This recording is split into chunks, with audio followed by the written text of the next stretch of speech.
ايه؟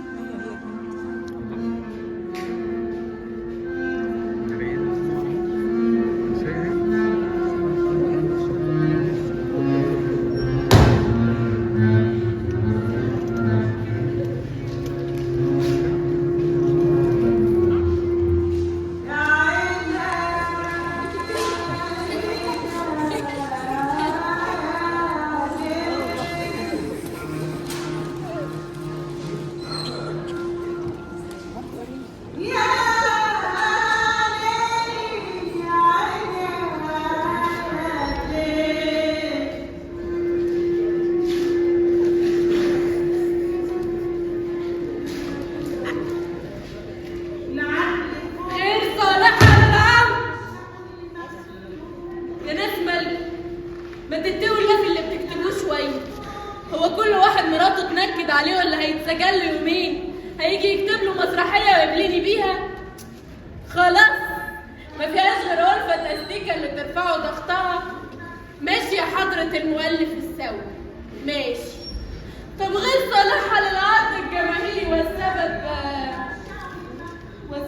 لا ما انا عارفاه وهجيبها مش اول مره. والسبب يا بنت الذين العنف الشديد للشخصيات، الفكر المتطرف للمجتمع، ومش عجباني. انا حره. هما المؤلفين من جرالهم مين؟ عنف وشهوانيه وجنون غير مبرر. ونحن دي يا اخويا اللي بتسالي عليه. وبعدين يا استاذ انس احنا كنا عايزين نسالك سؤال. هو سمى له يا اخويا؟ ها؟ لا بجد والله ما سمى له. دي خامس مسرحيه النهارده ما تصلحش للعرض. سد نفسي الله يسد نفسي. اللي بعده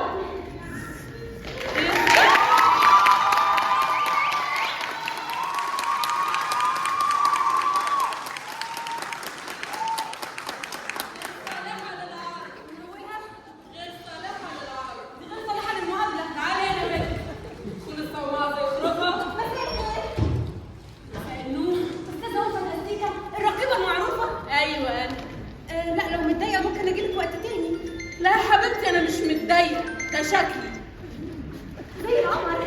اخبار نص ساعه ايه؟ انت مؤلفه؟ لا ولا لا؟ لا خالص. انت مين يا بنت؟ انت مين اللي بعد؟ مين اللي سمح لك تدخلي صومعتي؟ ده كنترول، مش مسموح لاي مؤلف يكون هنا. حضرتك النص بتاعي بقاله 6 شهور تحت القرايه، مش معقول كده. والله اعتبريه مولود واسالي عليه كمان 9 اشهر. انا عارفه ان هي وحشه بس انت محتاجاني. اسف. بتسمي مسرحيتك ايه بقى؟ يوم الثلاث الساعة 5 بالظبط. الساعة 5 بالظبط. اوعوا تتأخروا. انت فرحانة على خير ايه برضه عشان تفهمي؟ فرحانة ليه؟ ده انت كاتبة في النص. انت روحتي. انت بعتلي النص بالفرانكو. هي البطلة سلمى ابو ضيف ولا ايه؟ خطة مطبعية يعني عادي بتحصل. المهم النص ذات نفسه عجبك؟ انا مش متحلوة بيه. اهو ده اللي تحت القراية. والله كل واحد يشتغل بطريقة. طبعا انت هتعلميني اشتغل ازاي؟ تعالي علميني اشتغل ازاي. صراحة مرة ما بفهمش. لا تعالي علميني. انا مش مرتاحة لك انت كمان يا بنتي. النص ده في حاجة وانا مش فاهماها. والاسم ما لقيتش منظر احلى من كده. الاسم فيه حاجة وهطلعها. ولحد ما اطلعها انا ما اقدرش اقبل النص ده. لا تبقى مصيبة. مصيبة ليه بس؟ ربنا هيجيب مصايب. مصيبة للجمهور ده يفهم اللي انا ما فهمتوش. تويتر ما بيرحمش. مش اللي يفهم يا استاذة ألفة. ده مصر ويتشاف من 1000 متفرج ب1000 وجهة نظر. بص انا هقرا لك المسرحية واي حاجة مش هتعجبك همسحها واكتب لك غيرها. لاقيينك احنا بقى. احنا لاقيينك عشان تتعبي نفسك وتقعدي تمسحي وتكتبي. انا امسح واكتب لك اللي ما يعجبكيش. هو انا فعلا الهبل ده بقى؟ مش شايفه ورانا شغل؟ يا ستي ما انت بتاكلي اهو مش بتشتغلي ولا حاجة. ابوس ايدك يا ستي بوس. دي قصة حب جميلة هتهديلك اعصابك وهديلك الصواريخ اللي بتاكليها دي. ده الموضوع مش موضوع نص بقى. ده انت عينك على ساندوتش الفول من الصبح. انت خدتي بالك من الساندوتش؟ لا انا قلتها عشان خاطر سلمى ابو ضيف. بس بقى نركز في العرض. انا قصدي هقرا لك النص وانت بتاكلي يا ست. ماشي. بس اي حاجه مش هتعجبني وقف.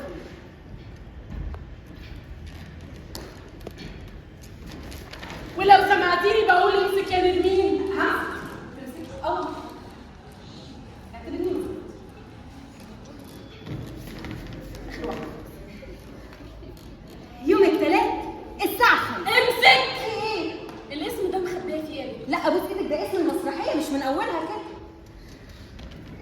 حب جميلة. حكاية عصفورين كلام.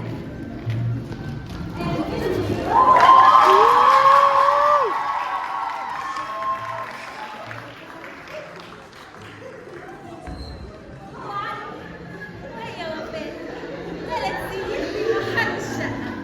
عقبال ولادة دخلتهم التلات الجاي.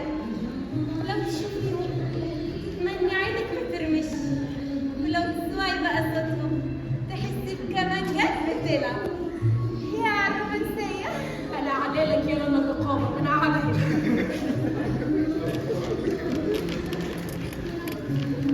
وفاء وحشتني قوي يا وفاء. انت كمان يا دنيا. احنا هنقعد نلف لحد امتى يا وفاء؟ اهو دلوقتي بص، انا جاي لك هنا عشان اقول لك ان المفاجاه هتبسطك قوي. بجد يا حبيبي شوقتني.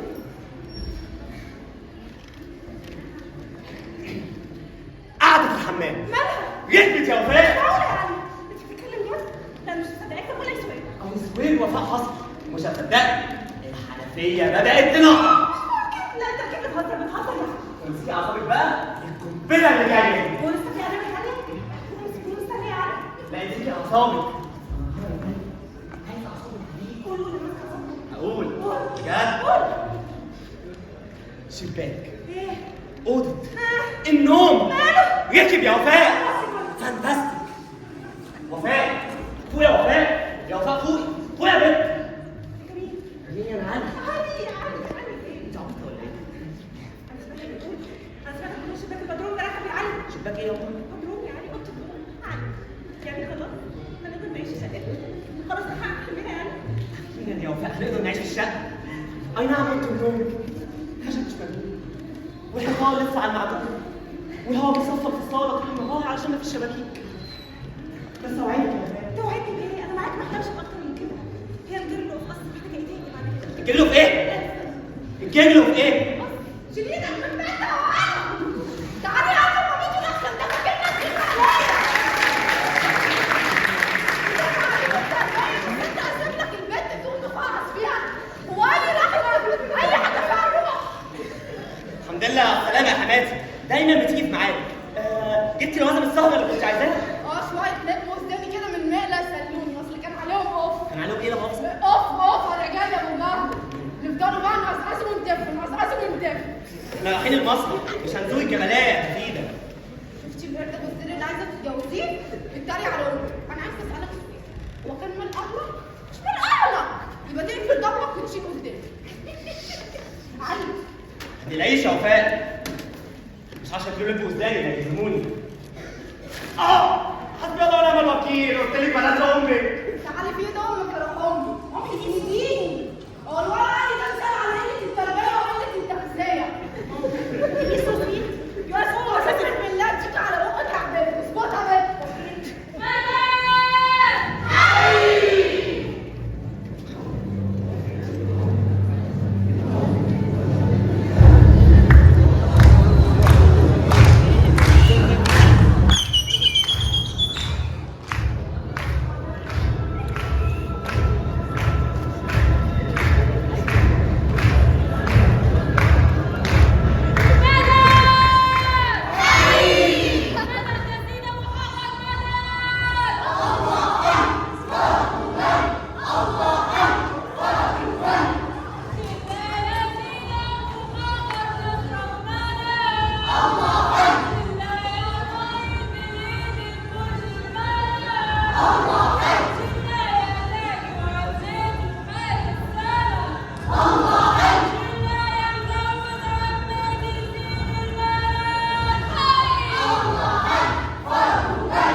ده المولد ده مش هو ده اصلا يوم الثلاث اللي معايا. وبعدين هي سلمى وضيف عارفه الكلام ده. اسكتي. بس انا نسيت اقول لك ان انا بصي غيرت شويه حاجات كده. الصفحه دي غيرت فيها اخر سطر، والصفحه الثانيه كانت مزوراني فقمت مغيراها، والثالثه دي. طب بس خلاص ودي نسختك المتعدله. انا قلت من الاول انا مش مرتاحه له. ده المولد ده ولا يصرف التعويض؟ الناس في الموالد فيها بدع اكتر من كده بكتير. انت بس اللي شكلك كده بقالك كتير ما بتحضريش موالد. ايوه صح. ده انا اخر مولد حضرته كان يجي من 10 سنين. 10 سنين؟ اه والله. واتنشلت اليوم ده يا نرمين 3 مرات. 3 مرات؟ ده انت مغفله. احترمي نفسك يا نرمين. وبعدين ما احكيش اللي حصل. انا الصبح اصلا كنت رايحه اخد فلوس الجمعيه واحنا متفقين من الاول، والاول شاف دخل النور. انا قلت لها انا هقبض اول واحده. قالت لي ماشي. هنا بقى النهارده قالت لي لا معلش تقبضي انت الدور اللي بعديه وهي تقبض الاول عشان عندها مصاريف مدرسه لابنها. يا اختي كدابه يا ابني، ما عندناش عيال. ما انا عارفه، بس انا قلت اعملي مصلك وخليكي لك رجاله. بس كان لازم برضه اروح البريد لان المصاريف كانت خاسته معايا لاخر الشهر. لا يا جميل احنا ما بنتكلمش في الحاجات دي. ركزي في البيت. رحت البريد وقفت بقى توابير بالساعات، توابير كده.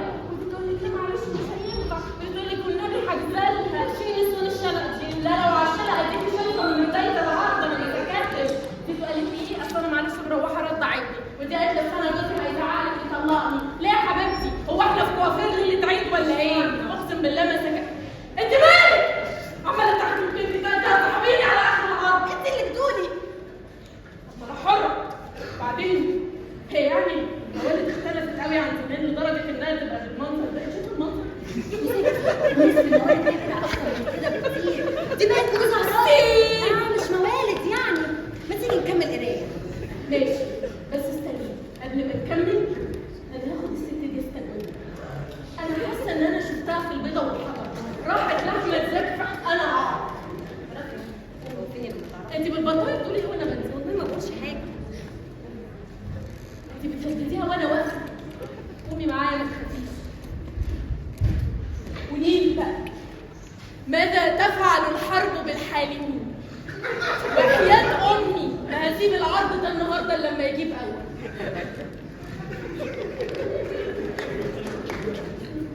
يتغير الديكور لميدان عام، فرش الجرائد على الرصيف. أخبار أهرام جمهورية. أخبار أهرام جمهورية. إيه حد عايز جرايد؟ حد عايز يقرا مع حضرتك؟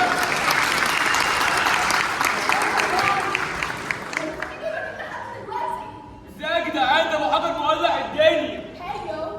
نادي عليا في تهاني؟ زيدوا 12/5/70. الحمد لله كله تمام.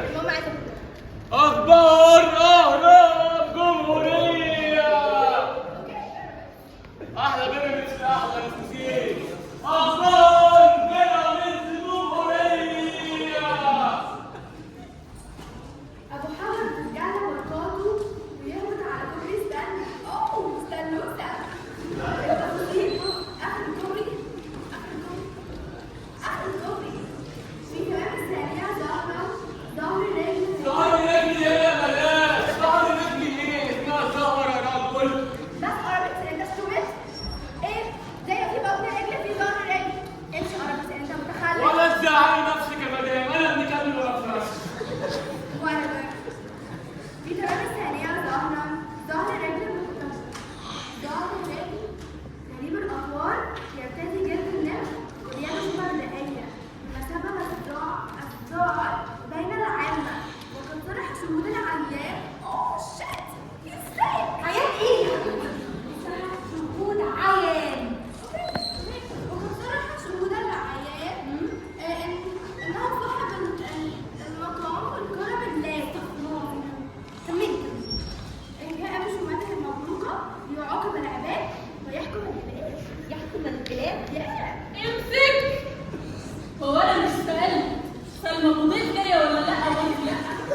بذمتك انت تعرفي يعني ايه بيستاشيو؟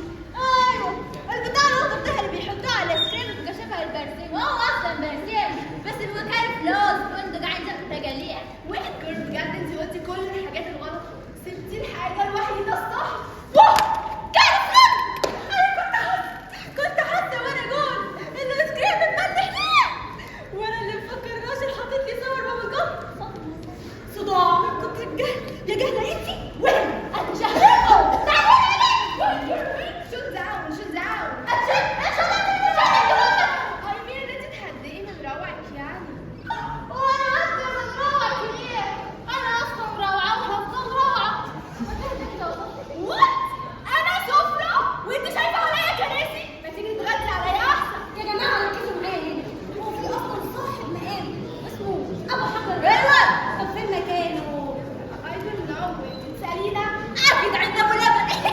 على فكره شويه برطمانات انتهائيه يرموا الخبر وتنسوا تنقلوا بيها الحقيقه المره اللي احنا عايشين فيها. حقيقيه مسقفه. ده سلاح اسرائيل معروف ومشهور من زمان. ارمي الخبر واصطاد بيه خوف الناس، واللي يخاف من ست البعبع هيعملها على روحه لو طلع له. ده تجهيز للذبح كمان. بس انت هتكملي فاضي انت هتكملي. انا جايتني معلومات موثوقه انه ده رامز جلال الجديد، او عايزه ايه؟ رامز فوق المدرج، او رامز تحت المدام، او ده مسلم بدايه كمال رامز جلال عادي يفتح حوالينا. بتخبروا ليه يا شباب؟ رامز جلال ايه يا فلاحه؟ بعد كل اللي اخسره مش مفتحه ليه؟ يا ناس فوقوا من ضحك الناس عليكم. هو اللي بيحصل فينا ده من شويه؟ ما تتكلم يا عمي، ده سلاح اسرائيلي ولا لا؟ يا استهاني اللي استني ما تدخليش في الحوارات دي، انا ببيع وبس. اقرا يا حضرتك، اقرا يا بيه. ابو حجر بيبرق بعينيه وبيخطف الهانم والبيت. حتى انت العربي طلعت جاهل وبتناصر الاشاعات وبتقول ابو حجر. يا ست هانم يا ست هانم، انا زي ما قلت لك انا ببيع وبس، وبجري على اكل عيشي، واكل عيشي اي خبر حتى لو كان اشاعه. وبعدين يعني هو انا اللي كاتبه؟ يلا السلام عليكم. اخبار اهرام شهوريه. قالوا جربوا فينا لحد ما عملنا هجوم. طب هم مش قالوا انه غضب علينا؟ يا دكتور سين. تبقى جريمه وقضيه راي عام. So يعني المفروض الامن يرد ويقبض على المجرم. واه انت بتقول ايه؟ اوحد برضك هيقبض على ولي. بالظبط، محدش هيقبض على ولي. يا ولي يعني البيه بسلامته يلف في البلد، يخطف اللي عايز يخطفه ويضرب اللي عايز يضربه، ومحدش هيقدر يكلمه لانه ولي. وش الله يا سيدنا يا ابو الكرامات. ثانية واحدة. امشي قدامي.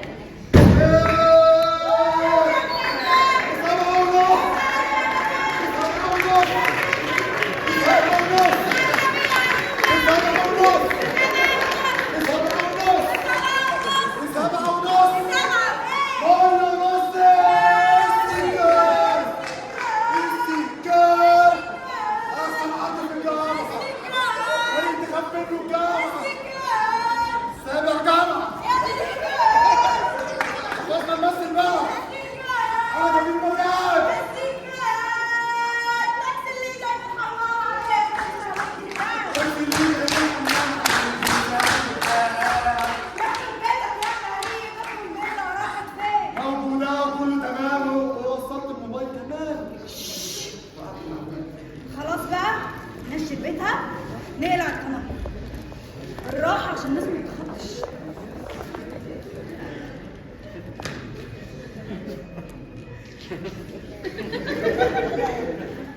تفتكر يا غريب هننجح المره دي؟ طبعا. وبعدين انت خايفه ليه؟ هو احنا فشلنا قبل كده؟ خلاص خايفه ليه؟ وبعدين بسيطه، المره دي هي رنت موبايل واحده بس والدنيا هتبقى اخره.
انا اتبهدلت يا وفاء، اتفضحت، امي دخلتني القسم وفرجت عليا خلق التذاكر. وحياتي عندك مضايق نفسك، نرجع على المحضر واتحل خلاص. الحل وسطي خدوا ثمن المروحه، بقالي سنه بحوش فيها يا وفاء. يا ابنك نشتريها بعدين، نشتريها بعدين في الشقه. تصرفي بقى يا ام، فلا تقولي لي ماما يا علي، ما نشغلها يا علي، ناخدها معانا يا علي، هي بهدلتنا يا علي. انت خاف ما تخشيش. اللي راح ليه اللي راحته. ايه مال؟ ضاربين بوز ليه؟ يعني عايزانا نتبسط من اللي حصل يا ماما، ده انت بوظتي المسرحيه وفرجت علينا هناك. مسرحية؟ مسرحية الخيبة والندامة. شخصيتين بسيف خشب وعمالين يقولوا يلا الهوا. انت بنبني الآلهة وانت حفظنا الآلهة طبعا. انت لو كنت ركعتها ولا بتحدي فلوس ربنا ما كنتش وديتنا مسرحية وتقول دورها.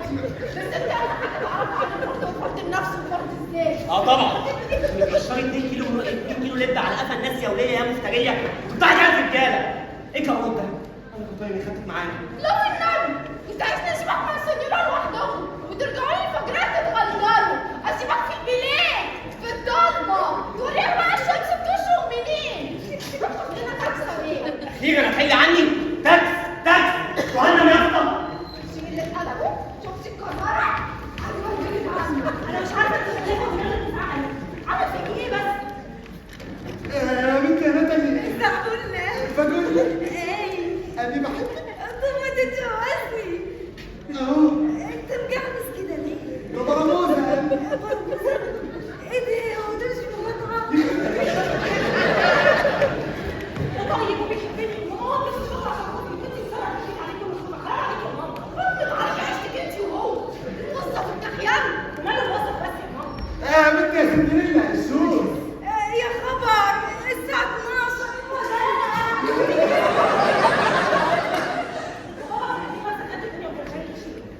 ابو وفاء هو في زي ابو وفاء كان شمس كان منورة مفتحة أرملة فريسة لأي رجل الله يرحمها كانت الحالة كلها تشعر من ريحة البطاطس من ريحته مش بأخلاقه وكان معيح ومرة كان بيخليني استحمى بنت وفاء المرة هتطلع كان بيطلع اللقمة من بقنا وبنت وفاء وياكلها هو أطفالك يا حبيبي العباية شوية تبص براحتك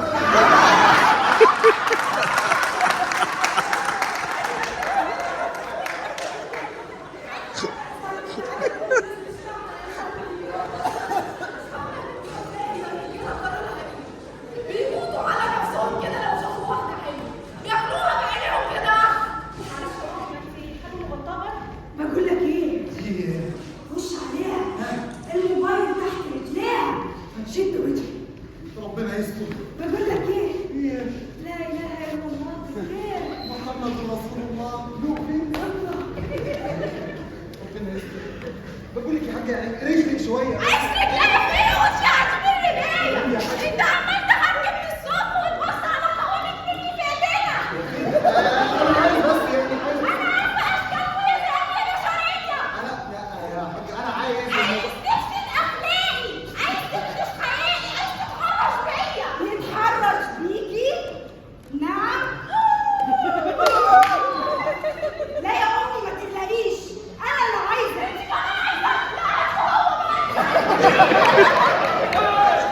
بتعدي الست كبيرة عندهم في عين عينك كده في الشارع.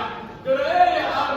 يا جدعان ده حد يجي على امير الشرطة النهارده ده يا جدعان. الشرطة اللي هو نمبر 1. وبعدين احنا لايف على التيك توك. كم بتعملي ايه؟ ابو ناصر بعت لي هذا اتبسط بالخير يا جميل. لما يجي الامين وانت يا اخويا شايفني قاعده على كرسي ولا السماعه بتنقط من راسي عشان تقولوا متعاكس امك اما انت اللي هي بتتعب صحيح. انا غلطان اني اتحشرت. يلا يا عم يلا بينا نشوف حل. اخبار اقلام حرامية. فيها وفاء عايز يخطف ماما ويسرقها. يخطف ماما ويسرقكم. ايوه. العبط ده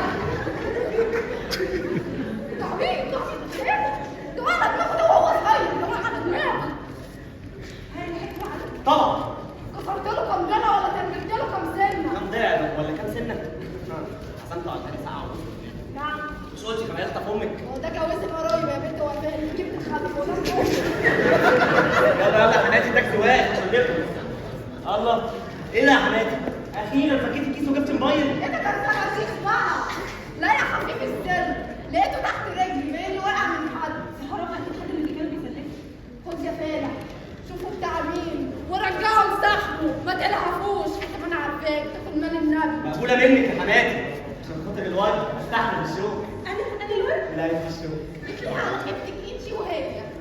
امال البنت لما تتجوزها تعملي ايه؟ هتعيشني في الجنه ونعيمها. منزع. يا جماعه محدش وقع منه تليفون. يا اخويا وقع مني التليفون؟ انت كدابه. يا اخويا يا حاج حد وقع منه تليفون هنا يا جدعان؟ يا جماعه موبايل دي طيب رقم 2 وخط واحد. لا يا جميل لا ما هي برضه مش لدرجه ارهاب على المسرح، ده انا لا رقيبه نص كم غلط الحب. يا ستي انا قضيتي الحب مش الارهاب. كملي. موسيقى متوتره، دقات عقارب ساعه، يظهر الكون فرش في الجرائد ويظهر خلفه خبير المفرقعات يتصبب على وهو يحاول ابطال مفعول التكفير. لحظات ويسمع الجميع ويسمع الجميع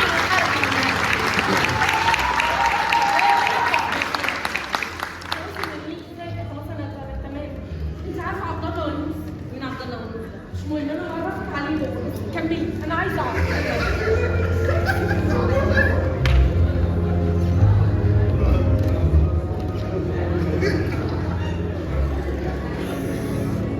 اعمل ايه؟ والنبي حد يقول لي اعمل ايه؟ يا لهوي يا لهوي يا لهوي يا لهوي. طب دي بيتعامل معاه ايه؟ يا لهوي. لسه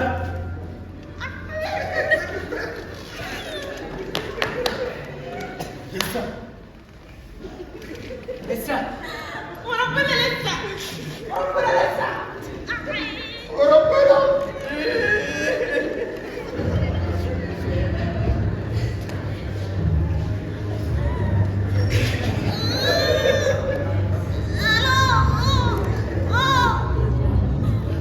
يا بابا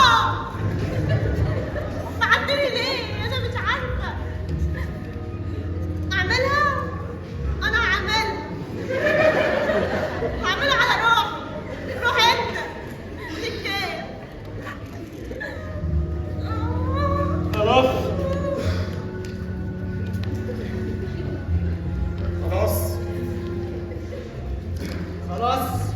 والنبي ما توترني انا مش عارفه. والنبي ما توترني مش عارفه.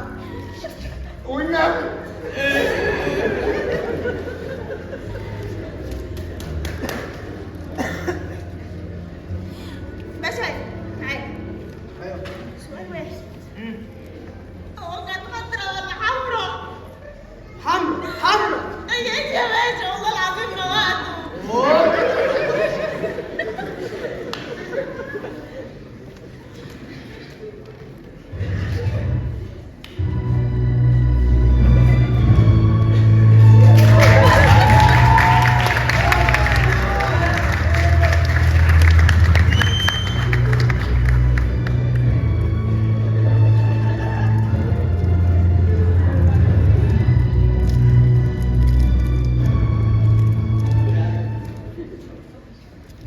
وقفت القنبله. فكرت قلبي يا فندم. احنا شفناها في الوقت المناسب يا فندم. في اهمال كبير حصل. العقوبه زي دي ازاي توصل لحاجات شخصيه بالاهميه دي؟ الحمد لله يا فندم ربنا ستر. الموبايل ده لو كان جنبي كانت العبوه قامت وفجرت المكان. كويس ان هم فقدوا الاتصال. الواضح يا فندم ان هم مش مختلفين وده من حظنا. حظ ايه يا حضري؟ امن البلد ما يلعبش باهواء او محترفين. كان لازم تكتشفوا حركاتهم من بدري. والعبوه دي لو كانت فجرت كانت الدنيا باظت. خلي بالك كل بالك. الدنيا مقفوله. ما تقلقش يا فندم 24 ساعه المتهمين كلهم هيكونوا عندنا. 24 ساعه يا حضري. الثانيه اللي هتمر دي هتمر. لو مش قدها اقول قدها. نعم. تمام. انتوا الاثنين مسؤولين قدام على القضيه دي. دول ولاد الكلب دول. يا فندم. يلا حركة.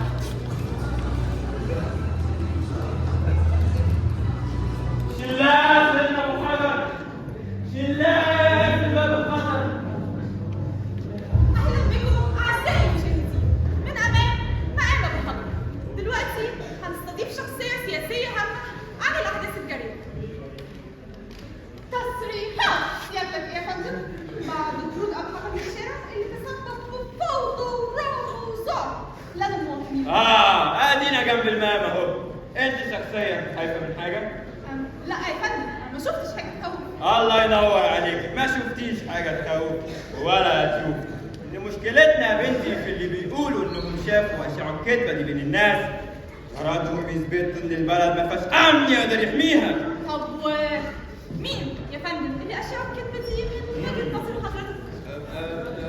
اكيد حد له مصلحه، ايوه اكيد حد له مصلحه، بس اطمنوا خالص، كنت اللعبه دي كلها في ايديا. بس يا فندم ده البعض بيقول ان هم شافوا ابو حجر. حضرتك ليك تعليق؟ مشكلتنا مع اللي بيقولوا يا بنتي هو ان احنا لازم نتحرى عن اصله وعن مصدره. وهنا اسمحي لي انا بقى اللي اسالك، هل اللي شافوا دول من رجال القضاء؟ لا يا فندم. طب هل اللي شافوا دول شخصيات سياسيه هامه وليهم اي حصانه؟ لا يا فندم. طب هل اللي شافوا دول رصيدهم في البنك اكتر مليون جنيه؟ لا يا فندم. طب هل اللي شافوا دول اعضاء فريق مسرح فنون جميله؟ لا يا فندم، في الكواليس جوه كلهم. يبقوا مش اهل الثقه، ما ينفعش امشي ورا كلامهم وزير الزعر في الشارع. ده امن بلد يا هانم مش لعبه. بس يا فندم المواطنين الابرياء اللي رايحين يتخطروا. مين اللي خطفهم ازاي؟ ابو حجر. انا ما بحبش كلام مرشد. انا عايز بلغ مواطن يقول لي انه اتخطف. حق يا جدعان. بس هيبلغ ازاي يا فندم وهو مخطوف ومحدش عارف الطريق؟ خلاص لما يرجع بالسلامه من الاختطاف يبقى يبلغ. وزاد احنا بنحقق في الاختطاف لو كان مخطط اصلا. ويا ريت الناس ما تمشيش ورا معارضه او رئاسه السفر. خلوكم مع رائد الحكومه، هي الاصل في امور الراي العام. بس يا فندم رائد المعارضه بتاع ان ابو حجر ده لعبه سياسيه. حضرتك ليك تعليق؟ قالوا المعارض احنا. بص يا بنتي هما كلمتين اتقالوا زمان، لا تاخد كلمه من المعارض ولا توديها، ده لو مسك في ايده الصوت هجيب عليها واطيها. ونروح بعيد ليه؟ ما احنا هو في جنب المال، لا شفنا سيدنا ابو حجر ظهر ولا اختفى ولا عمل اي حاجه، بل بالعكس احنا بدانا من نفسنا وجبنا مواطنين من الشارع.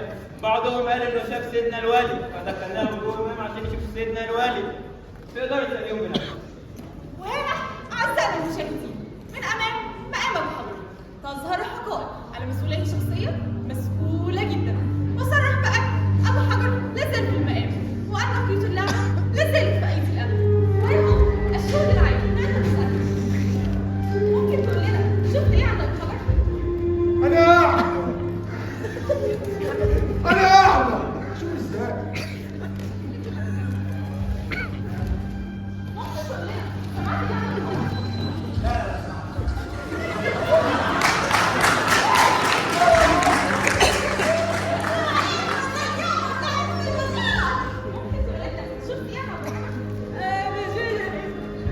سمعت يعني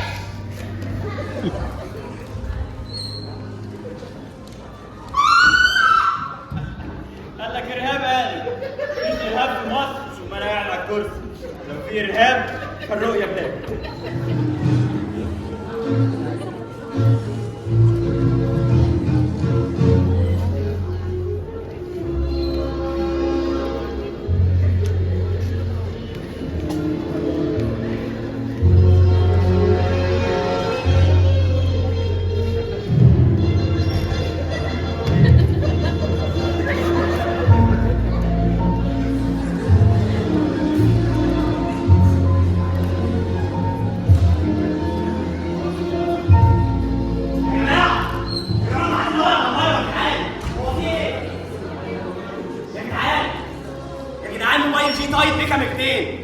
ايه ده؟ ده لقط شبكه. بس بيتصل ايه؟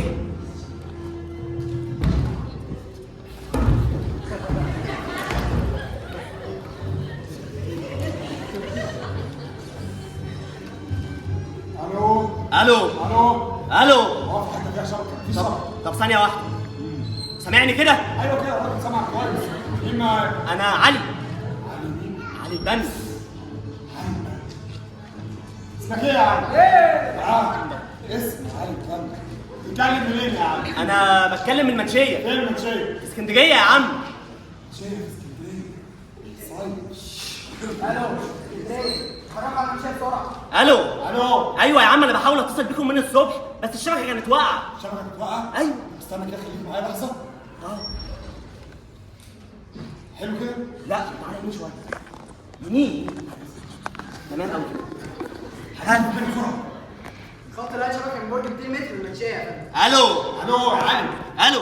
ايه يا علي الخط ده باسمك يا علي؟ يا عم الخط ده لقيته تفيده في الشارع واديتهولي عشان اوصله لصاحبه. لو تعرف صاحبه خليه يجي ياخده مني عشان اخلص. خلاص خليك ياخدوا منك. تفيده بس يعني صح؟ مين تفيده دي؟ يا عم دي حماتي، بس يا ريت ما احكيلكش عنها. ركبتها تاكسي لجهنم بعد ما بهدلتني في الاسم طول الليل. اسم ايه يا علي؟ اسم المنتزه. اسم المنتزه. ممكن. الو اسم المنتزه. شوف لي كده اسم عادي يبان في الدفتر ولا بيت البيت بسرعه بس. الو. الو. ايه يا علي؟ انت واقف فين بالظبط قدام الجندي المجهول يعني؟ انا واقف، لا انا واقف في المنشيه قدام الجندي المجهول على البحر يا باشا، مستني اتوبيس الشغل يجي عشان لو اتاخرت اكتر من كده ليلتي هتبقى سودة. يعني انت واقف قدام الجندي المجهول على البحر يا علي. ايوه. يعني انت يا علي واقف قدام الجندي المجهول على البحر. ايوه. خلاص الو اتحركوا على الجندي المجهول بسرعه. ايوه يا علي. تعرف ان انا كمان واقف على البحر قدام الجندي المجهول يا علي؟ الله، ده احنا نتقابل بقى يا باشا. طب قول لي انت لابس ايه عشان نقدر نقبض عليك؟ بص يا سيدي. ولا مستلم مش عارف. بص يا سيدي، انا لابس نظاره وبنطلون اسود وقميص ابيض، جابتهولي وفاء. طب خليها بقى مرة تانية يا باشا، انا شكل اتوبيس الشغل جاي. سلام. الو يا ابني شوف هو يا ابني.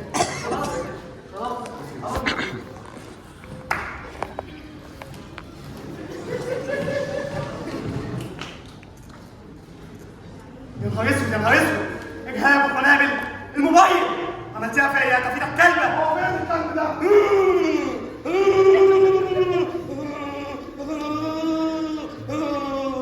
كده يا باشا ما عندناش كرسي كهرباء ثم نيجي نقعد. ما تتكلمش في الحاجات دي يا طارق.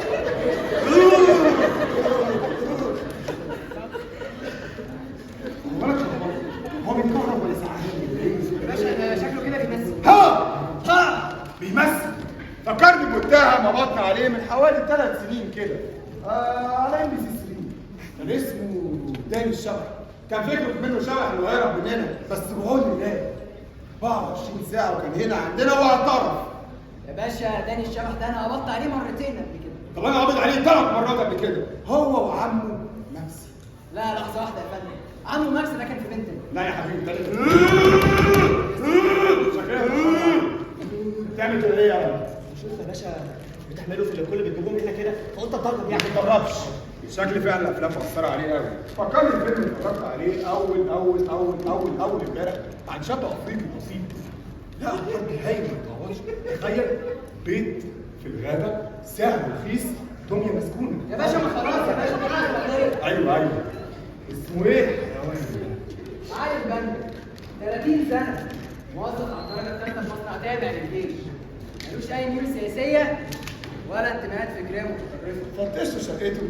حصل يا فندم بس ما لقيناش اي حاجه. لا كتب ولا فلوس ولا اي حاجه؟ لا يا فندم كل اللي لقيناه وصل نور متاخر وكتاب عن فن الطهي ما فيهوش غير صفحتين، صفحه عن طريقه عمل المحشي وصفحه عن طريقه عمل امه.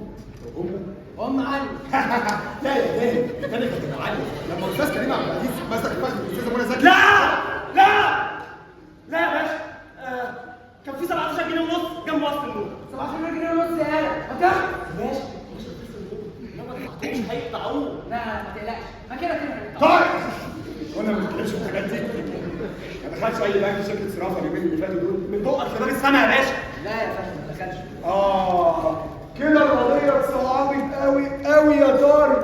اتصعبت قوي يا طارق. وظيفته حرجه جدا. ممكن الموضوع يكون اكبر من عمليه تفكير، خصوصا انه مجهول الهويه بالنسبه لينا يا طارق. تقصد انه تنظيم يا فندم؟ بس زي الظن كده، بس مش باين. فك ايد واحده. لا يا باشا انا ماليش دعوه بحاجه، والله العظيم ما ليا دعوه بحاجه يا باشا. تفرق بس بتعترف. حاضر يا حضرة السول، اديني اتكتمت اهو. صلب. لا مؤاخذه حضرتك اللي عرفني هذا امين ايه خد؟ هو مش باين ان انا هو فيها سقف اللواء لواء اجهاب ومنام اللي بتتكلموا عنه انا ماليش دعوه بحاجه والله العظيم ما ليا دعوه بحاجه وانتوا فاهمين انت مين؟ مجرم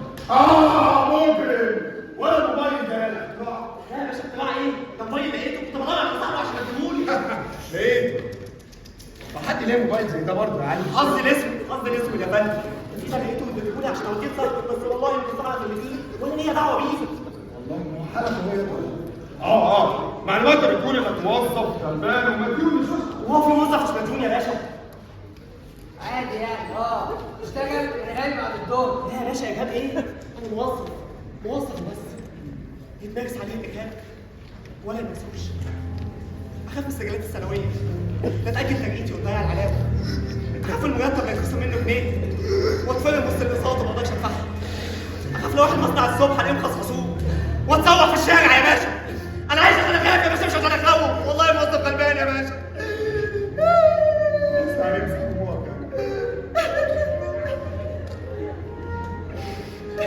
امشي بجد يا باشا امشي يا عم بالله عليك امشي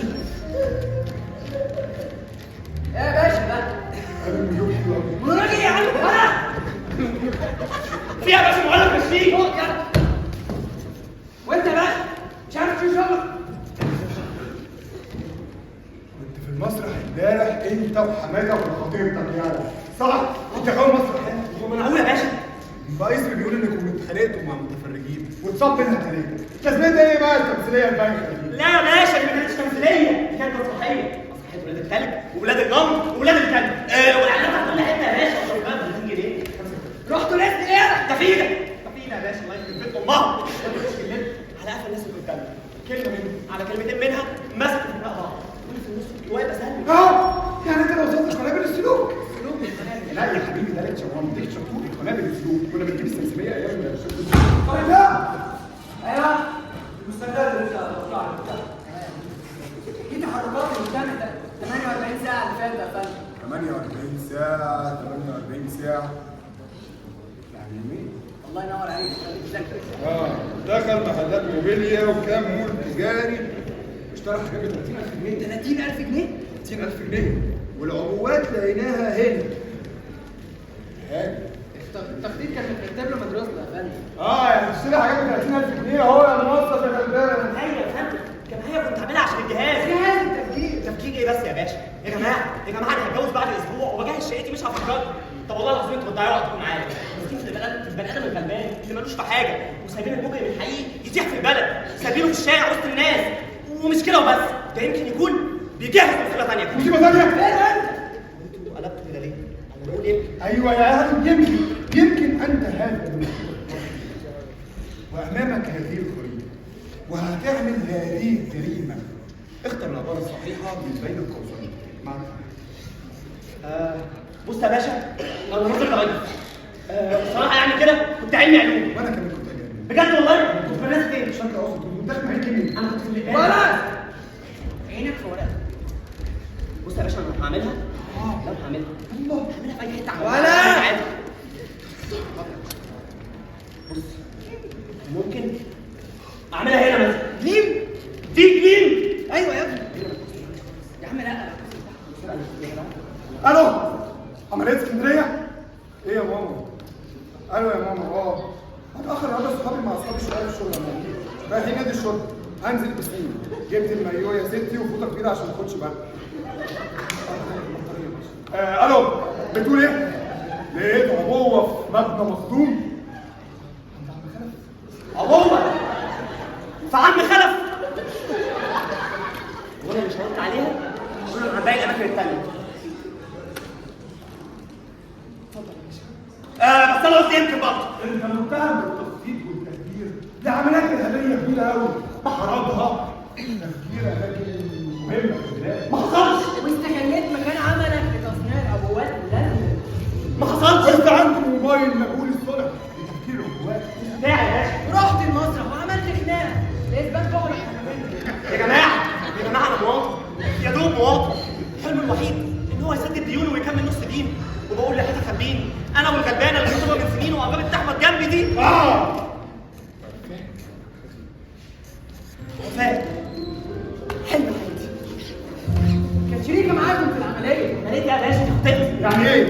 تمويه وبس. لا تمويه يا باشا، يعني تسجيل ومسجيل يعني استنى يا باشا. ممكن يعني الشريكه معاكم في التخطيط. تخطيط ايه بس يا جماعه؟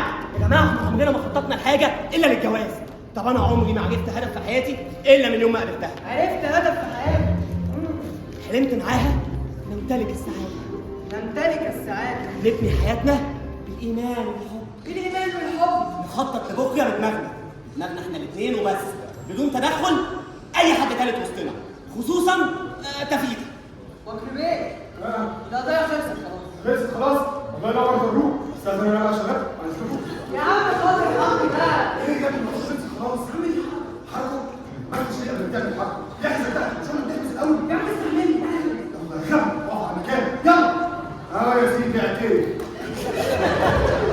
اتقابلنا يا مولى، اتخطبنا، وكانت خطتنا نحقق احلامنا كل يوم ثلاث. كل يوم ثلاث. اشمعنى يوم ثلاث؟ اصل يا باشا ده اليوم اللي انا اتولدت فيه. يوم ثلاث الساعه 5. والله يا باشا والله مالك عليا حفاظ. امي كانت دايما تقول لي حالي يا ابني يوم ما اتولدت كان يوم ثلاث اسود، 3 من الجيران ماتوا، طول الليل سويت ونويحي وانت جنبي في اللفه بتضحك زي لها، وكان كل عيدنا ليا يا باشا يبقى من ده بس مليان. بس من كتر الصرف الحلوه اللي جمعتنا وفاء حبينا اليوم ده وخلينا ان كل حياتنا واوقات تحقيق اهدافنا يوم الثلاث. تحقيق اهدافكم يوم الثلاث. لو هنتقابل يبقى يوم الثلاث، لو هنتفسح يبقى يوم الثلاث، اما بقى لو هنشتري حاجه لعفش البيت يبقى يوم الثلاث. اللهم صل على النبي عليك يا باشا. انا كده افهم اهو.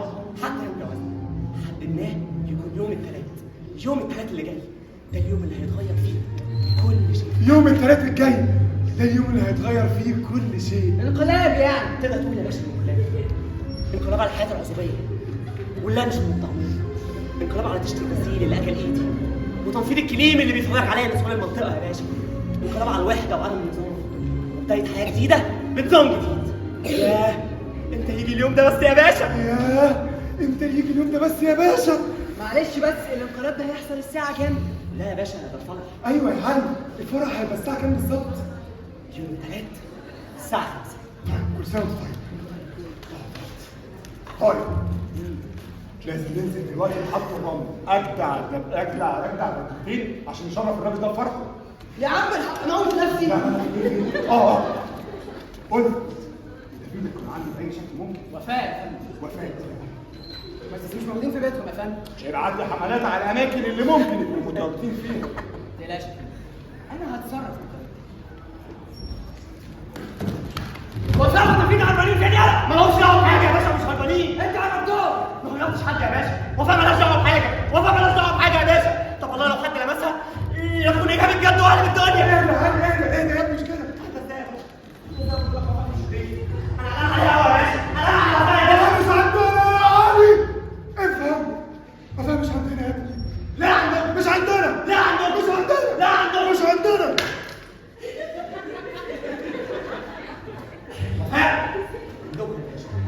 يا علي الصابت بتاعك بيكلمك تقف وتسمع كلامه. انت بتضربني على ايدي. ايوه بتفكر ايدك. تاني. يا مراري يا مراري يا مراري.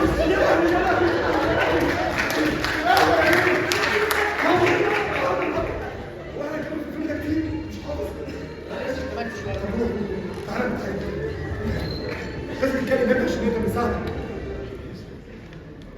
مصر كبيرة أوي والناس اللي بره دول عايزين يوقعونا ويستغلوا شباب زي الواد شرف كده يا ابني عشان يوقعونا انت كمان. لازم نتكلم هنا عشان نقدر نساعدك. لازم تقول لنا مين اللي وراك يا ابني. لا يا علي مين اللي وراك يا علي؟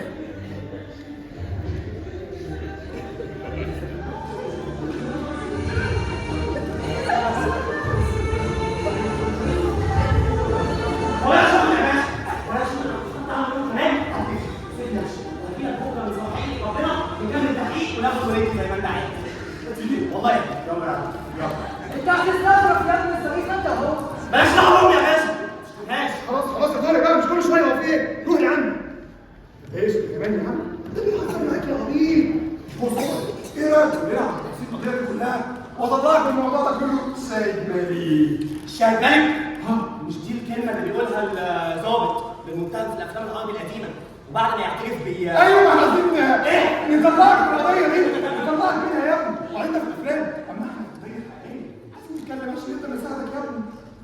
انا قلت لك والله طبعا عامة براحتك اصلا يا علي، براحتك يا علي اصلا يا علي، انا بخاطبك يا علي براحتك اصلا. لا برضه متضايق يا علي، براحتك اصلا يا علي، براحتك اصلا. يا رامي انت لسه هتقرا ورق؟ يا علي كاتبين ايه وعايزين تلبسوا القضيه؟ احنا يا علي، احنا نفقك يا علي، اصلا براحتك اصلا يا علي، براحتك اصلا يا علي، براحتك.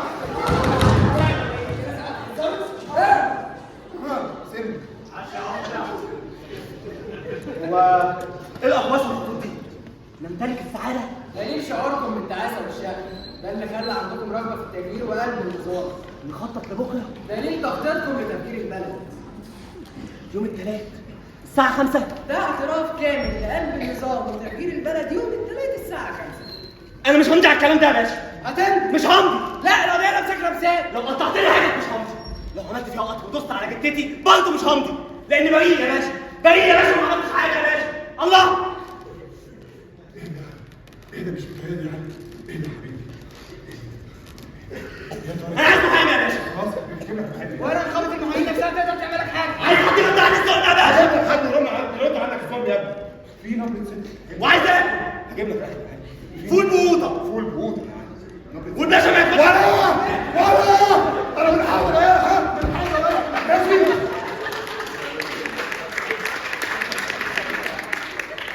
في نبرة ست. لازم نعمل حسابنا واحد في الألف. إنه بريء يا طارق. بريء ازاي يا فندم؟ ده اعترف بنفسه على مكان التفكير. كل ده مفيش دليل. دليل مش كل حاجة. ما تنساش إن مفيش شركاء ولا في دافع للقضية، يعني القضية هتطلع مننا في الشيء. يا باشا اذا كان على الشركاء هجيبهم وتربة امي ده في ده وفاء يبقى في حجز الليله. اذا كان على الاعتراف هجره من بطنه. طب ما نطلع بيضة من ودنه. تفاح يا ابني. هو ده. كبير. والمهم مفيش وقت خلاص يا كابتن. تعالى.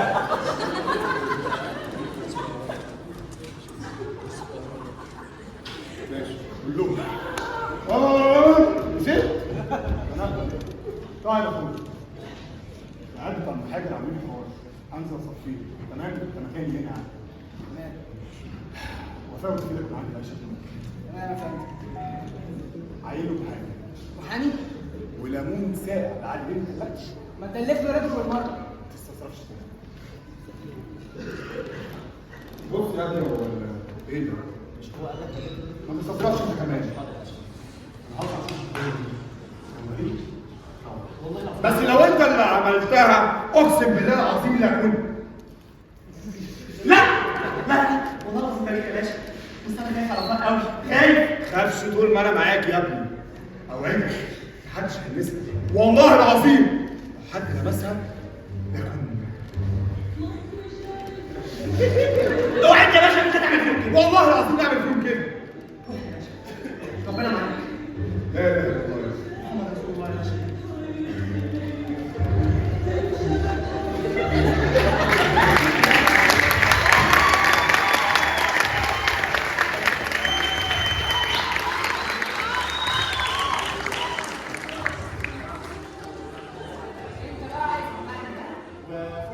هجيب لك فلوس وهجيب لك محامي حامي قوي قدامي.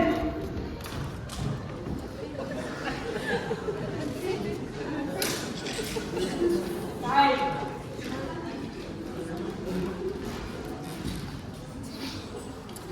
عملتي ارهاب على المسرح وانا سكتت، وعملتي مظاهره وبرضه سكتت، لكن توصل للتلفيق لا لا لا لا لا لا لا.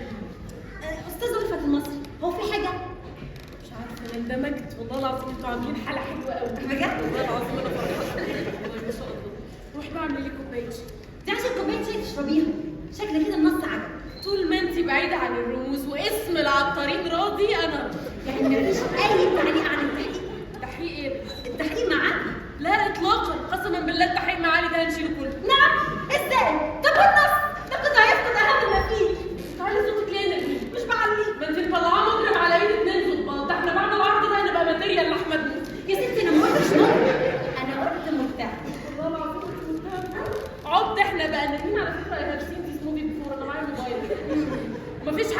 الموبايل ويقع في مطب زي ده؟ ممكن تحصل عادي. لا مش ممكن. لا ممكن تحصل لك انت كمان. انت ليه مصمت لتلاقي اي حاجه في بعض؟ انا مالي؟ ارميني هي كلمه واحده. انا ادخل اعمل كوبايتين شاي واطلع تكوني جبت ادله البراءه للولد ده. سامعه ولا مش سامعه؟ سامعه. ده بنفس. سامعه. وعشان قله ادبك دي انت اللي هتعمليش. بنفس.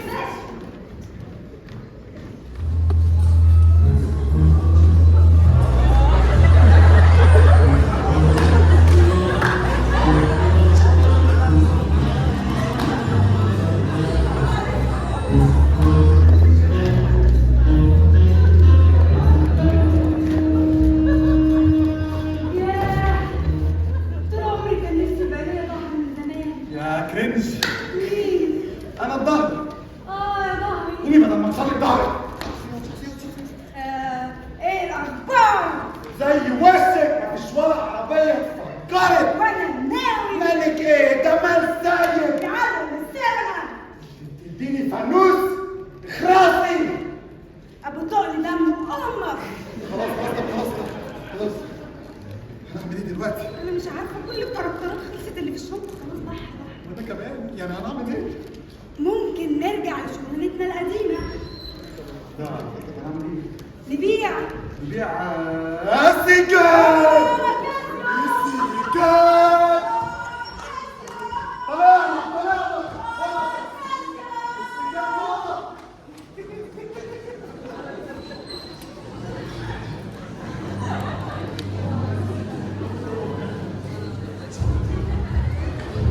يا طارق طمني. بدأ اعترف ولا لسه؟ يعترف ازاي يا فندم وهو بيشرب ليمون ساعة وسجاير؟ يا نهاركم اسود، ليمون ساقع وسجاير كده صدري وجعه. طارق بلد مقلوبه. يا باشا يعني بكر بيه استغفر الله العظيم استغفر الله العظيم بيكره سيدنا الولد. استغفر الله استغفر الله. انا قلبي كان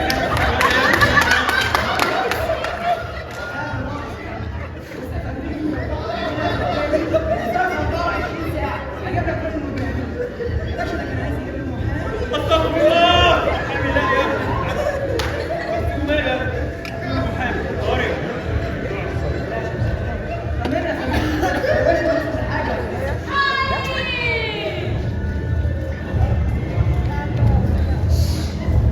سكوت يا شباب. ستة بتتكلم. ستة بيقول المجرم حويط وقرار طويل. شدد الحصار. ما اعترفش لازم يتعمل مصاب ويتوشم بوشم النار. ساعتها هيطلع المستخبي من الاسرار. ورا دروشنا. لا يا باشا، هو اللي هيطلع العفاريت من الجحور ويشمل المستخبي ويطلع المسطول. زودوا البدون وقفوهم طابور. ابو حجر اللي هيشاور ويقول مين المجرم. دار يا طارق. هو ده اللي كنت مستنيه يا فندم. هو ايه المكان ده؟ صار انا مش فاهم حاجه. هفهمك كل حاجة بعدين. في امتحان يا باشا ولا لا هفرج عليك خلق.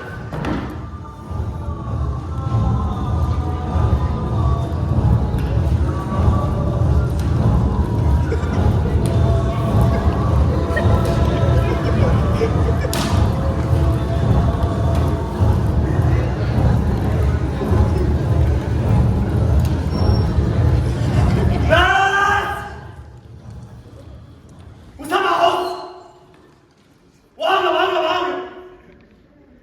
شوف حلو ولا متظبط. تحط السيخ على ظهره يعيط، على صدره يعيط، على رجله يعيط. حلو الارهابي. ارهابي اصلي اكيد مش مصور ولا تقليد. والليله مولد وصاحبه حاضر. العبره مش الحقايق، العبره في الماضي. لا تقول لي صدفه ولا حلم بكره. وتايتانيك ما فاجتش. الواد هو اللي ما عرفش، واللي ما يعرفش ما يعيش. وانا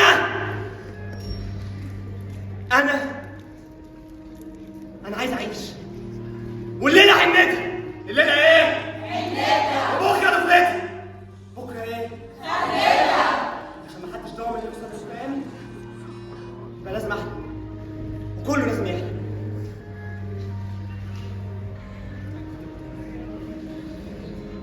افرحي يا ام علي، افرحي يا ام علي علي إرهابي. زودوا البخور، انكشف المستور، حي!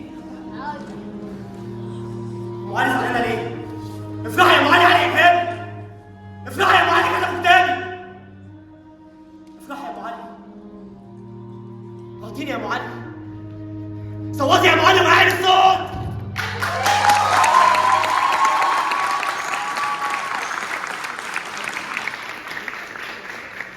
هو مش ده المشهد الافتتاحي؟ وانا قلت لك ان انا بخاف من الست دي. ده مولد، ده مشهد سطحي جدا. وياما في الموالد يا سيدنا، مش كده؟ انا قلت من الاول السبوبه دي مش بتاعت سلمى ابو ضيف والله. يا نرمين ما تخافيش والله، مش هضربك. برجوله والله، برجوله مش هضربك. يا نرمين انت كاتبه شاطره وانا نفسي اساعدك. انت بس مش مقدره ان احنا جنب اسم العطارين. يا دي اسم العطارين. اللي اتقلبت دي اللي هتبين انا وانت. بصي يا نرمين، انا هساعدك زي ما عارفه على الفاضي. شفتي جدعانه اكتر من كده؟ لا ماشي. عارفه بقى عبد الله والنوس؟ مين عبد الله والناس ده؟ مش مهم. المهم ان انا كلامي لو ما اتسمعش قسما بالله لايامي كلها معايا تبقى مخمور. لا على ايه؟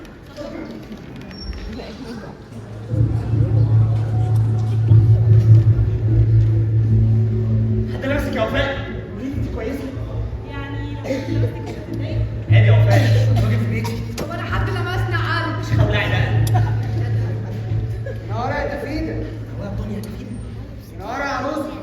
ما تخلص بقى. انا مش فاهمه حاجه، ده فين؟ هنا عندي في أأمن مكان في البلد. فكني يالا، فكني لفك رقبتك من على صدرك. حلاوتك يا حماده، ايوه كده اديله. بالك من كلامي بدل ما انسيكي في النادي ازاي؟ مفهوم؟ مفهوم؟ باشا ممكن؟ لا. انت ولد؟ لا. خلاص يا باشا راح. قلبتوا البلد من الكلام بتاعك. احنا هنا ليه؟ هنتك يا عروسه وجايين هنا بقى كلنا نحتفل بيها معاك. ها؟ هتفكروا ايه بكره؟ بفكر انا مش فاهمه حاجه. اصل الباشا شايف نضاره الشمس بتاعته دي ان احنا جماعه اجهاريه جامده جدا، وان انا لوحدي اجهاري جامد مله. علي؟ علي إرهابي جامد مولع؟ لا يا ابني، علي لا يمكن يكون إرهابي ولا جامد مولع. علي ممكن يكون متحرش، ممكن يكون مغتصب أطفال، لكن لا يمكن يكون إرهابي جامد مولع. أنا خبيت. سيبنا يا ابني نفرح بولادنا، دول غلابة ويتامى ونفسهم يفرحوا ونفسي أفرح بيهم.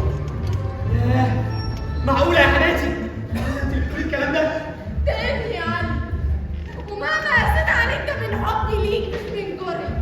لا يا علي، انت مش إرهابي جامد مولع. بالعسل. قلب حماته. خلاص يا تفيدة. قلبك حن قوي كده. علي انت براءة يا علي. مبروك يا واد. تفيدة هي اللي هتشيل القضية. أنا؟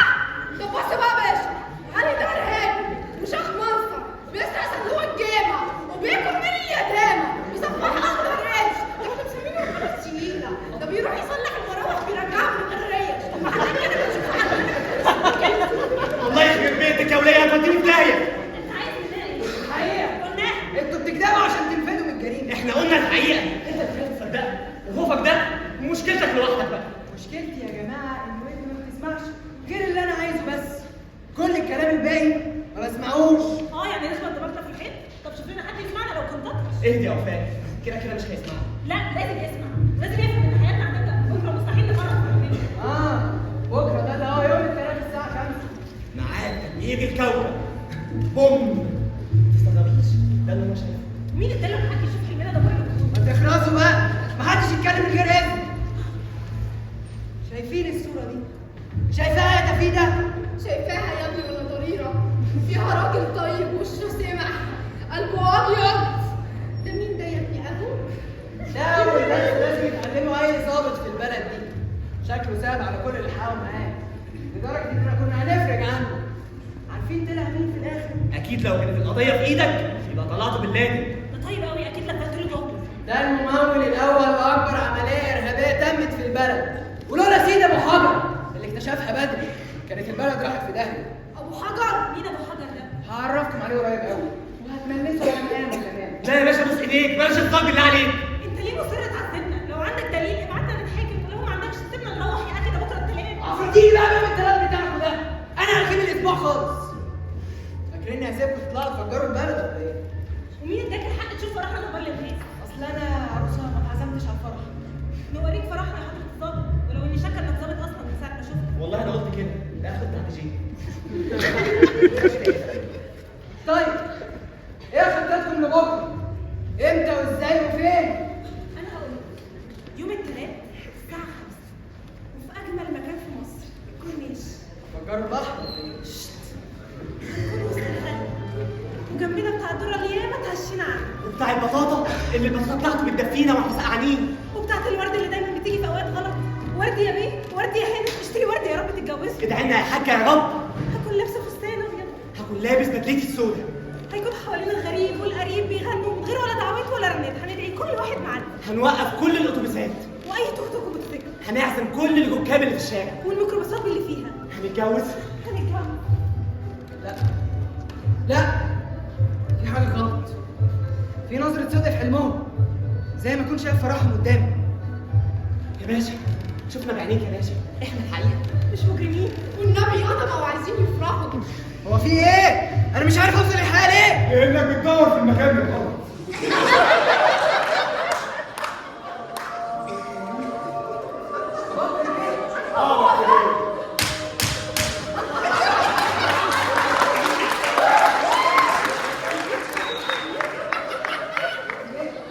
انا جبت من المتهمين وقطعت قضايا.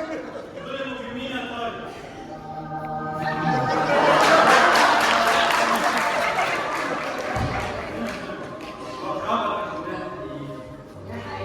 جت المحاكم اللي سبتهم ومسكت الناس الابرياء دول.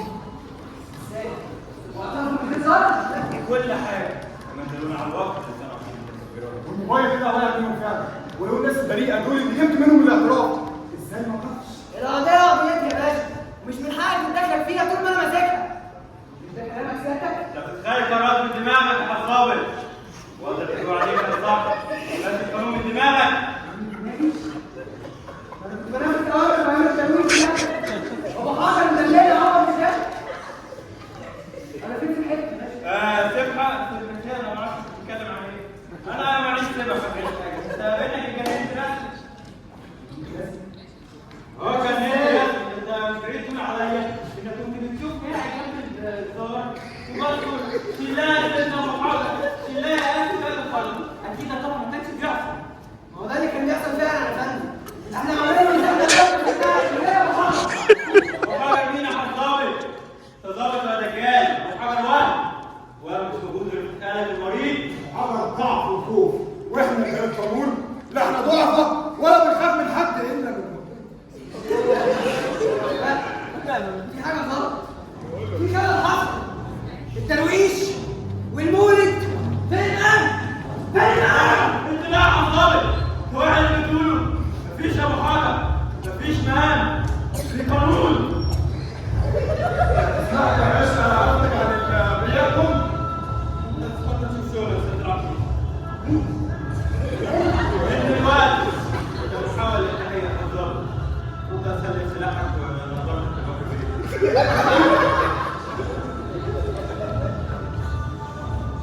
كده ابو حجر ومخ حجر. انا مش حاضر. بابا هو حاضر جاي. لا جاي. وانا مش مجنون. يا طارق. وانت كمان عم طارق. تفشل في التحقيق مع المجرم هتبقى طارق. ده هيحصل. البلد محتاجه ابو حجر عشان نعرف نعيش في امان. مفيش اعتراف من غير طارق.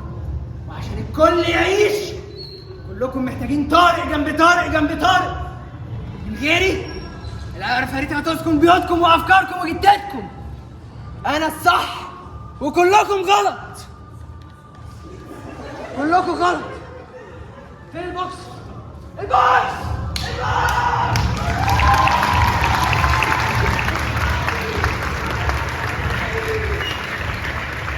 حول الله رب باب الجنه.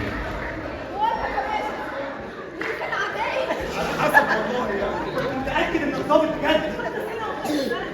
شايفه يا بنت وفاء الرجاله حاجه كده تقول عايز تقسم بدل القلم الرصاص اللي معاكي ده. شايفه الموي، شايفه الدراي، شايفه السكس بس. خلاص يا حبيبي فتح سكس. هو ايه ده يا فيك؟ مش قلت الباشا خطيبتي؟ لو مش لازمة يا بنت وفاء امك لسه بصحتها. انتوا عيلة جميلة قوي انهي فرد في العيلة يا باشا جميل قوي. وناس طيبين من بلدنا بجد. ما جاوبتنيش برضه يا باشا، انهي فرد في العيلة اللي طيب قوي. وانت ملاك يا باشا. لا يا علي مش ملاك. انت ابو وفاء. انا الظابط يا علي، واديت عملي زي ما علمونا. اوقات بنلجأ لطرق كده عشان نكشف الديابة، شرس. لكن صدقني يا علي ده مش انا. صدقني يا علي ده مش انا. ولو القانون كشر عن النيابة مرة هيكشف بس عمره ما هيجبر حد بريء يا ابني، لأن المواطن عندنا أهم من قضية بنخلصها وخلاص. انت عندك انت بس يا ست العقيد عشان انت طبيب يا باشا. لا يا علي في كتير غيري. لا انت واحد بس. ممكن تقول ان وجودي شيء طبيعي ومنطقي. سامحنا بقى لو بصينا لك بعين قاسيه شويه. بأي عين هتشوفنا يا حضرة الظابط؟ اوعى تقول لي بعين طارق باشا. لا هشوفك بعين وبقلب القانون. وبعدين اشوف بيها كويس. مهما كانت الحياه يا ابني المواطن عندنا اهم من القضيه.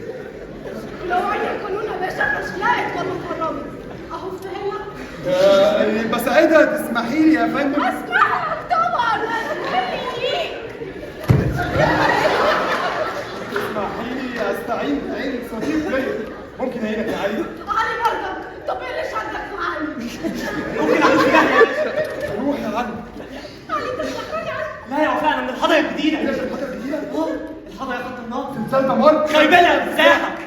يا جماعه يعني بس زي ما انتم شفتوا الادله كلها كانت رايحه لكم، بس الحمد لله قبضنا على المجرمين مش الحقيقيين. مهم المجرمين، المهم اللي جاب المجرمين. والبصمات طلعت مطابقه الحمد لله. يلا يا علي نروح بقى الحلم. ممكن نحلم يا باشا. احلم يا علي. والحكومه النهارده عملت لك اليوم ده اجازه عشان حلم. النهارده ايه؟ يوم الثلاث فجر يوم الثلاث. يوم حلمنا يا علي. مين يا وفاء؟ مين يا علي؟ وفاء. علي انتوا هتسيبوني انا والظبوطه والشيطان؟ انا الظابط والشيطان فكرتيني في فيلم اتفرجت عليه من 3 سنين، كان بيحكي عن ظابط وسيم حب بنت جميله قوي الله. بس خانته. اخير خانته على الرواب. اخير. قرر انه ينتقم منها، مسك السكينه وطعنها 12 طعنه. سلطان يا راجل. مسك السيف وولع فيها، بس قبل ما تموت هو كل ده ما ماتتش يا باشا؟ قبل برضه مسك مسدس شبه ده بالظبط. تحقيقي. قال لها انت تخونيني يا كاترين. انا دفيت يا باشا مش كسر. مش هتعيش يوم تاني يا كاترين. علي وفاء ده طلع سايكو. لقيته درس لكل ظابط امن ان المواطن اهم من الحقائق واعظم من القضيه.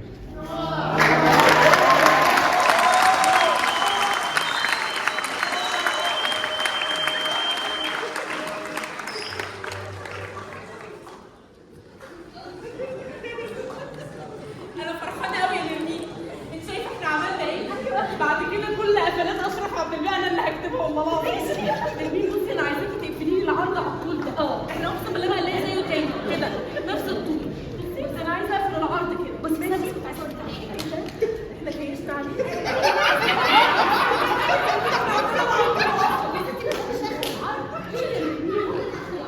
ايه يا اخي؟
الو.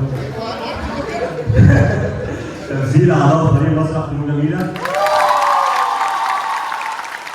تمثيل دكتور محمد عبدي. تمثيل دكتور فريدة السيد، مؤمن هشام، ندى مجدي، سارة علي. مكياج فريدة عمرو وعلياء بشارة. يعني شافت حاجه ولا شافت ايه؟ اكسسوارات شهد الروبي. ملابس احمد سيد. ميوزك مصطفى التبعي. إدارة مصطفى كرم. دعاية وإعلان أنس زياد وحسن محمد. مخرج منفذ عبد الله جمال. مدرب الممثلين محمد هاني. إعداد وإخراج هو بس مش معانا النهارده عشان عنده ظرف أحمد علاء كهرباء. شكرا لكم وإن شاء الله عندنا عرض يوم الجمعة الجاية بتاعت بره. شكرا.